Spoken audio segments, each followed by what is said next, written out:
It's so DID is their username. And they said, downing yourself is completely normal. DID is meant to be covert and hidden. It's a defense mechanism after all. Almost every system out there has doubted their experience at some point, and it's okay, which is so true, and we totally agree with this.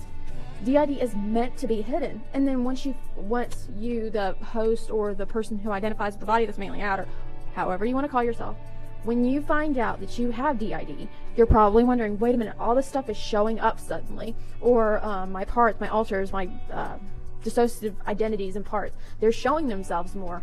Why is this? Because you're more aware now. You know that alters, parts, identities, and such are there, and so you're going to be looking for them more. Also, you're going to be trying to control it more, which makes it worse. So try not to control it, but work with your parts. That's very important.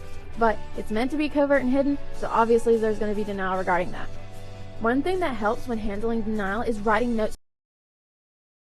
The worst part isn't that I went through all that alone. It's the denial it could even be a possibility. Also, I should sue. It's not the point, but it's ridiculous that we went through all that alone. The online DID community can be so toxic. There's basically a majority of people that seem to be faking and taking advantage of the fact that for many people with DID, posting online and discussing DID is difficult and doesn't get as much attention as sensationalizing DID as this amazing cool thing that everyone should want to have.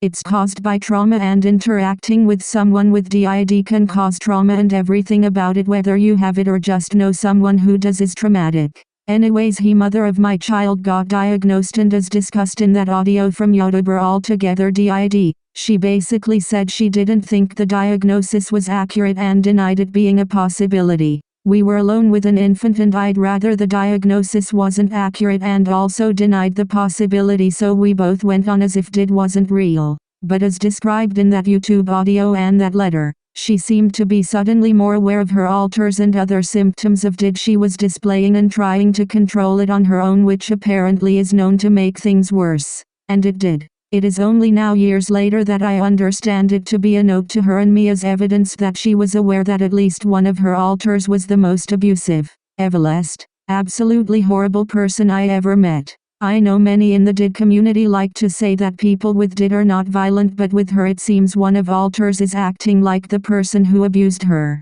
That letter from her was the last time we discussed DID at all. She got the diagnosis, seemed to have a few switches, realizations about her, and DID wrote me that letter, and then from then on we both acted like nothing that was occurring could be because of DID. We separated a few months. Anyway, I've been dealing with accepting that I failed the mother of my child, but I'm not a licensed professional, and it's taken up to now for me to hear anyone else has had a similar experience. Those doctors not only abandoned her, they abandoned me.